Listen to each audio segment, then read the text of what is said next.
Arid landforms, also called as eolian landforms, are those landforms that form in arid climatic conditions.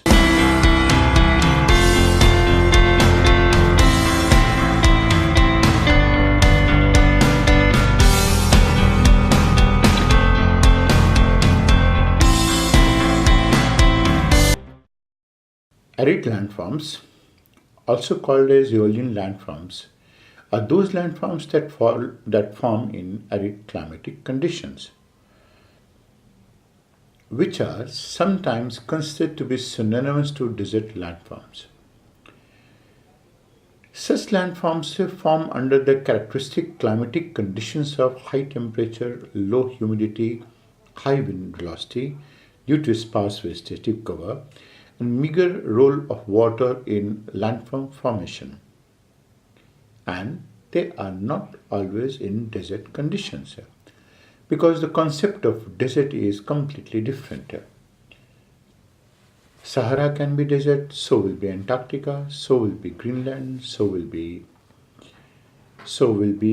even Dasht-e-Kavir, and so on. Such type of climatic characteristics as the one that we went on to find are generally found in, except for high temperature, in polar areas, mid-latitude continental regions, subtropical high-pressure belt areas and or coastal areas. High aridity regions can also have various types of underlying surface. Regions can go on to be, temperature conditions can go on to be low, they can be very, very low, but all of these high aridity conditions are characterized by different type of surface as well. The surface may be sand, the surface may be bare rocks, the surface may be salt, and the surface may be snow, any one of them. Arid regions are essentially identified on the basis of their precipitation, a low amount of precipitation, if not anything else.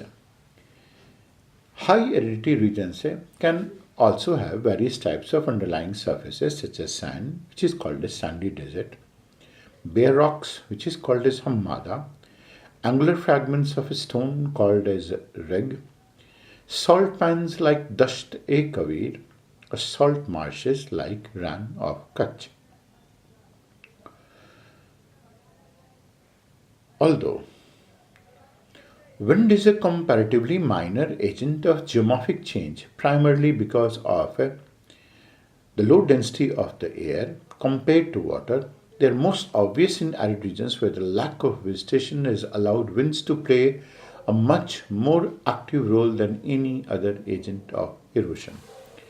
Consequently, arid landforms happen to be the product of either erosion by wind or deposition by wind or anything associated with wind action.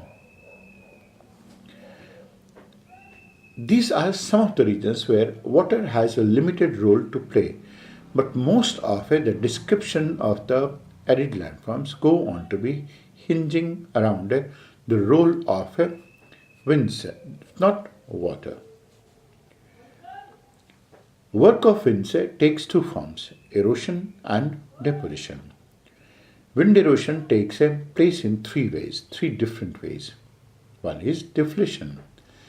Deflation is the lifting and rolling of loose particles of rock, such as dust grains of sand and pebbles in the air. It is about when the winds go on to be blowing over a surface, what they're going to do is that they're going to lift the particles. They sometimes go on to roll these particles. They sometimes go on to pick up dust grains of sand and pebbles in the air, and then they're going to blow it out, not on the surface, above the surface. That is what we call the lifting and rolling of the loose particles of rock, lifting mostly, and some of these particles go on to roll as well. Of loose particles of rock such as sand grains and sometimes pebbles as well, which can go on to get lifted. They can go to salt it, they can go to hop from one place to another place because of the wind action.